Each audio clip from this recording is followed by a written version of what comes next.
Hello viewers, this is Chinmoyi Mondol from the Department of Food and Nutrition of Shet Anandaram Joypuria College.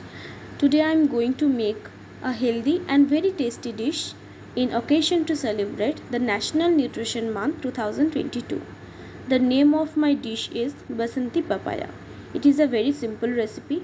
This recipe is good for all age group and everyone can afford all the ingredients of this recipe.